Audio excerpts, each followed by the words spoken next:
Imagine Rome, not as a pile of ruins crowded by tourists, but as it once truly was. Colossal, alive, throbbing with energy.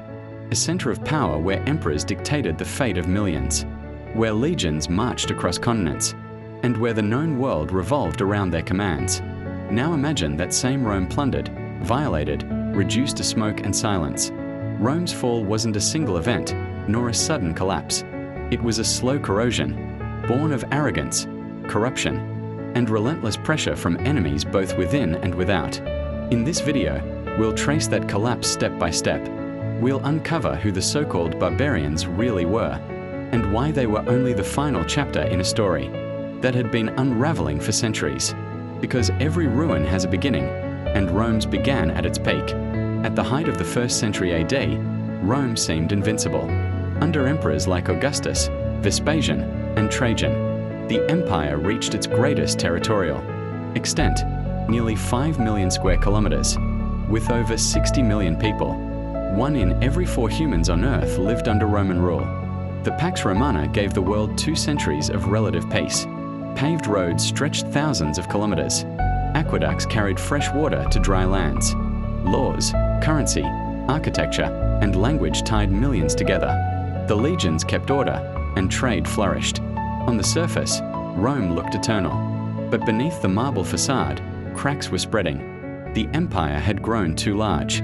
Every new province demanded more soldiers, more administrators, more resources. Its economy relied on slave labor. And when conquest slowed, the supply of slaves dried up. Rome's machine of endless war had built the empire. But without new lands to plunder, the machine began to consume itself. Taxes soared. Small farmers lost their land. Inflation eroded wealth. By the 2nd century, Rome wasn't starving for food but for money. Its lifeblood, the flow of treasure and trade, was drying up. Debased coins filled the markets, confidence collapsed, and more citizens turned to powerful landlords for protection. In return, they gave their labor. This dependence was the seed of feudalism, a system born from Rome's failure to provide security. The economy rotted quietly, politics rotted loudly. Beginning in 235 AD, Rome plunged into what historians call the crisis of the 3rd century. In just 49 years, more than 20 emperors rose and fell, most assassinated, overthrown, or killed in battle. Generals fought each other for the purple. Civil wars raged. Provinces rebelled. Roman fought Roman while the borders lay unguarded. Germanic tribes pressed into Gaul. Sarmatians invaded the Balkans. Whole cities were abandoned to bandits or soldiers turned marauders. The historian Zosimus wrote that Rome seemed to be devouring itself, and he was right. To survive, the empire reinvented itself. In 285 AD, Emperor Diocletian split authority between East and West. The Tetrarchy created 2 senior emperors and 2 juniors, each ruling a portion of the empire. Administratively, it worked, but spiritually, Rome was no longer one. The Eastern Empire, with Constantinople at its heart, was richer and more secure.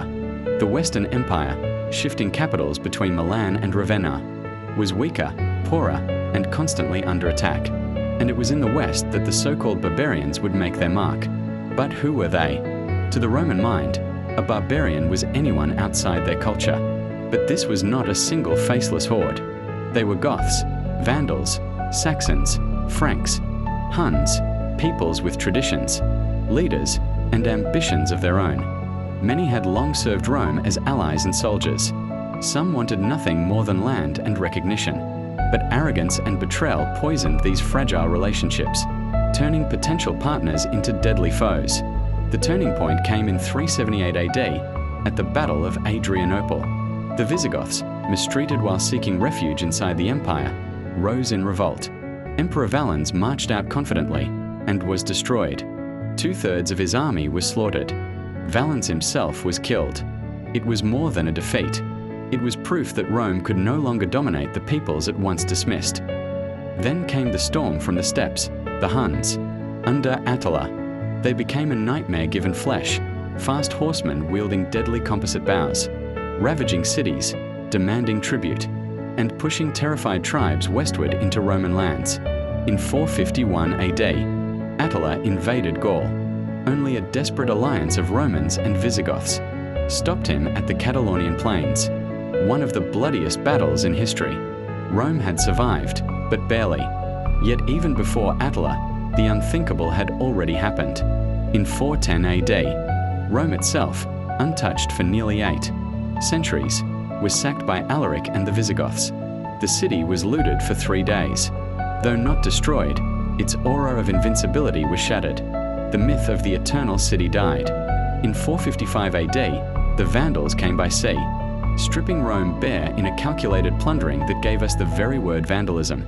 By then, Rome was only a shadow of its former self.